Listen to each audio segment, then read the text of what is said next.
welcome to Hook 'em Outdoors. I'm in my 2023 19.3 No Boundaries by Forest River. Just got the camper out of storage, and as you can tell, it's dark. I have no lights. So I'm going to get my battery reconnected. In this video, I'm going to be talking about my Epoch 12 volt 460 amp hour battery that I picked up last year. We've gone one entire year using it, several fantastic trips, but ultimately I store it without the battery connected. And I am going to be going through some of the steps of putting that back together, as well as some things to consider in that process. But first off, I got to get this couch out of the way because my battery is right below here. All right, so I got the couch out of the way. Not ideal to have to move a couch every time I connect and disconnect the battery. I could probably do it without pulling the couch off, but it's just a little easier to be able to work in there. As you can see, I've got my cables, positive, negative, all disconnected and laid out for me to put together. But otherwise, it is the Epoch 460 amp hour 12 volt battery. So I decided to move into this battery last year after going through a hunting trip with a much less capable battery that came with the camper. And I did not even make it a few hours running the furnace while I was sleeping. I woke up in the middle of the night with some pretty frigid temps. Some freezing actually occurred. But otherwise, this one has been a beast. I've gone through another hunting trip. I've gone through multiple boondocking trips with it. There's potential that this could actually last the way we camp up to 10 days. That's using the fridge, that's using electricity, charging phones and such. We did a 5-day trip doing all of those things. And at the time we were pulling out of the camp, we still had 48% battery left. So pretty good. We do have one solar panel on the roof, but it's only a 200 watt. It's not a big one, so it really only kind of offsets what you're doing that day. So otherwise, I'm going to go ahead and reconnect the lead so we can get everything turned back on. But one of the nice things about this battery is you can actually shut it off. So optimally, it would be best to disconnect the solar controller and panel from this system. If you had a kill switch, that would be best. I do not currently have a kill switch. That'll probably be something I'm looking at doing this year. But you could totally just cover the solar panel and that would disconnect the power being input into this battery. But as you're reconnecting everything, you could get a spark that's coming from that solar panel that's attempting to charge this battery. So when you're connecting everything, you just want to do everything as quick as you can. As I said, this battery can be turned off. It is off right now, so we shouldn't have any issues. But occasionally reconnecting, and if there is power coming in, that can actually cause this battery to turn back on. So we'll see how it goes, but otherwise, here it is. So I've got everything pre-ran. It always just sits right in the same spot.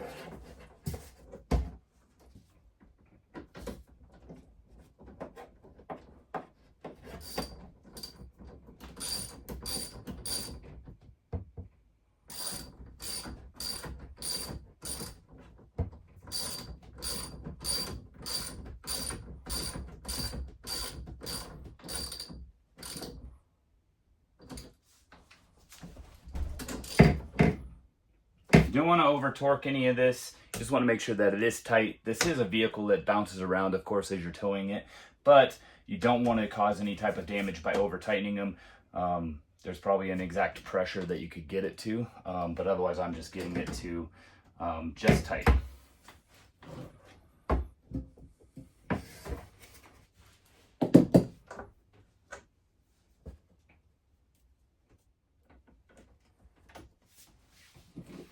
So you just want to quickly get it connected. And as you can see, that's already turned on my battery here. I can see it over here on this other side, which I'll show you in a second. So that solar controller did totally go ahead and turn everything on. So just don't do any wiggling. You want to get it tightened quickly. No separation of connections.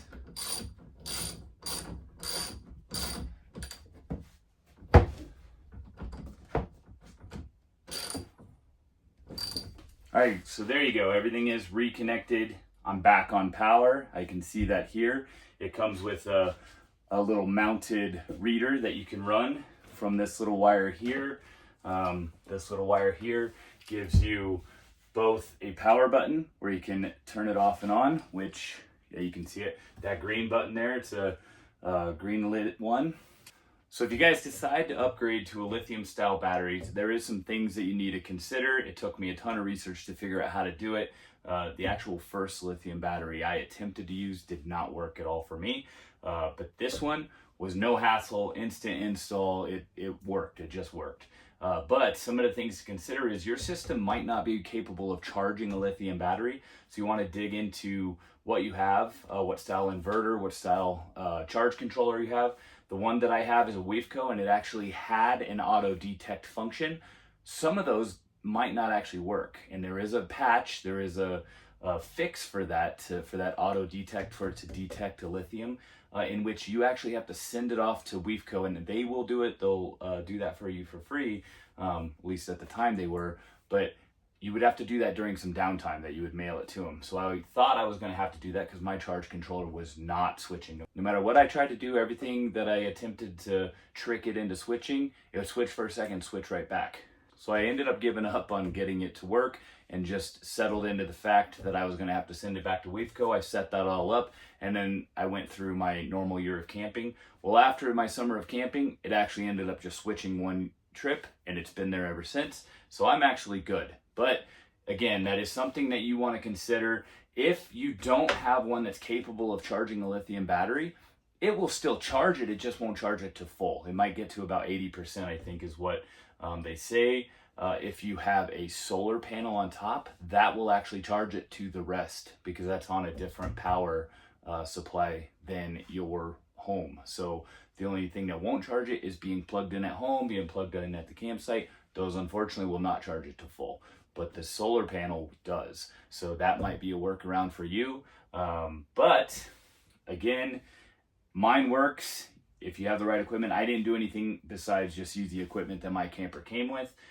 Swapped out the battery, installed these gauges over here.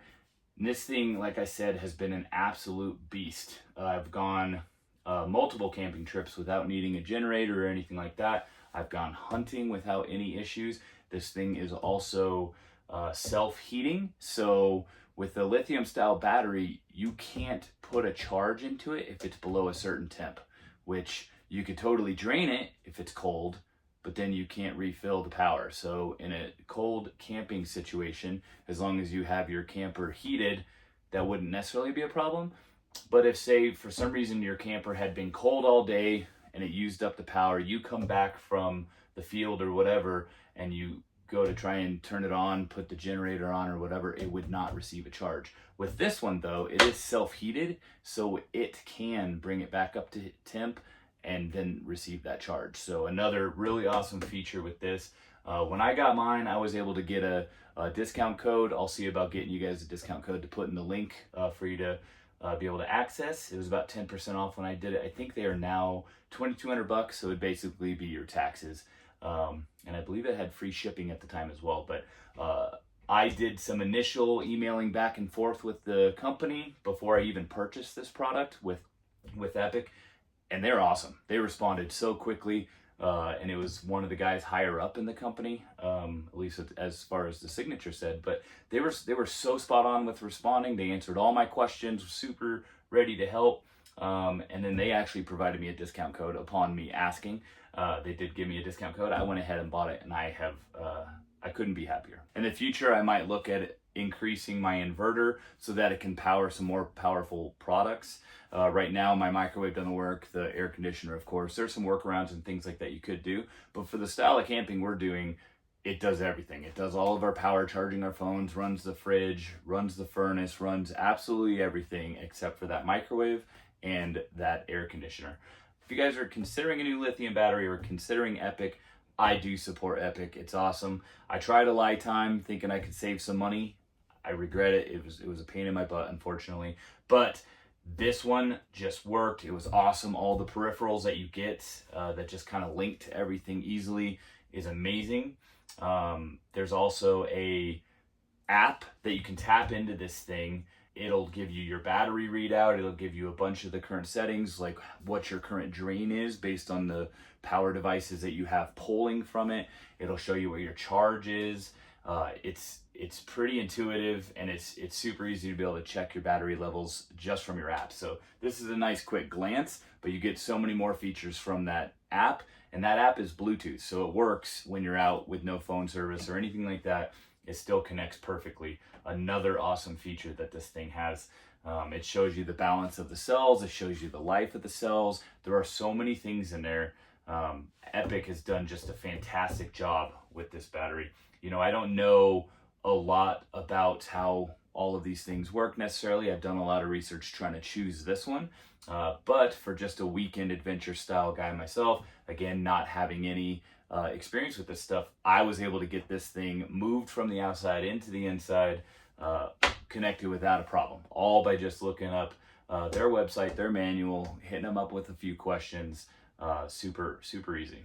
And just to kind of show you the layout of what I have here, this is some of the peripheral wiring. I just ran into this cabinet over here and connected those, but otherwise you have hookups for every type of connector you might have with the equipment in your system, and if not, I'm sure you could probably get it.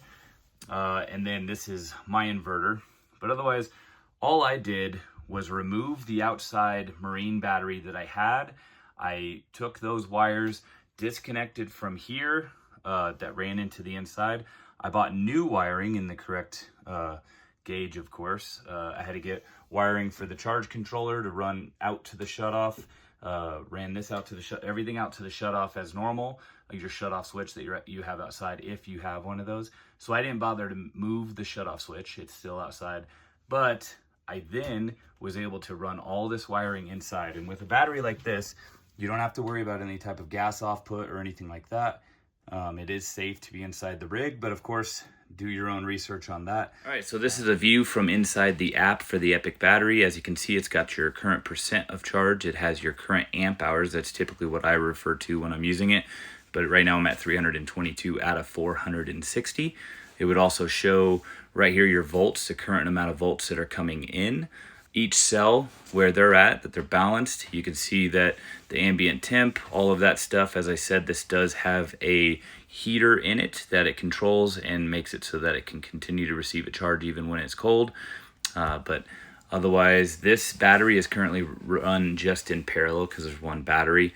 If you had more than one, it could be in a series, it could be multiple in parallel, of course, but if you had multiple of these batteries, you're gonna have a lot going on. So this is just another feature that Epoch offers. It's pretty fantastic. This app connects super easy. Again, it's just by Bluetooth. I can check this battery just from outside the camper. I don't even have to get inside. So if this thing is parked in the storage during the summer, when I pull up, I can already see how much battery is going on without even getting inside the camper before I connect it to the car or anything else. Or if you're just at the campsite, you're sitting out, you just want to make sure everything's running as it should be, you can check your phone really quick and you're good to go. And now we're back to power. Battery's all connected. As you can tell, the lights are all on. It's nice and bright in here. You got the green accent lights, signature of the NOBO, but everything's back on. Super simple. Again, if you're considering a battery, those Epoch batteries are pretty awesome. Again, I don't know too much about batteries as it is, and that one's super simple for me to dive into. Every question that I had, they answered for me just via reaching out by email. I believe they also have a phone number you could call. But I couldn't be happier. It's done everything I wanted and more. It performs much more than I even expected it might. If you guys look up some of those builds on lithium batteries for campers, they can get pretty extensive. You know, typically you've got 100 amp hours per battery with the Battleborn and whatever else, but and they can get real expensive. This one ran me about $2,000, and it's one battery, one hookup. Again, I did run some wiring because I wanted to bring the battery inside and not have to deal with the potential for it to get stolen off my hitch. Rather than moving yours inside, you could create a way to lock it outside. You could also install it inside your storage bin if that makes more sense for you. There's lots of videos out there as far as doing that.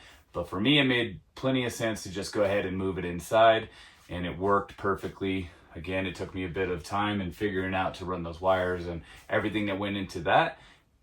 But not knowing how to do a lot of that stuff, just a general know-how, I was able to figure it out pretty easily, and it's worked perfect. So thanks for watching today, guys. I just wanted to do a quick video update. I'm pretty excited about getting back to camping. My family's excited. getting the battery back in is step one. I've got a lot more to do, but otherwise, just wanted to give a shout out to Epoch because that battery is fantastic. It's been really good for us.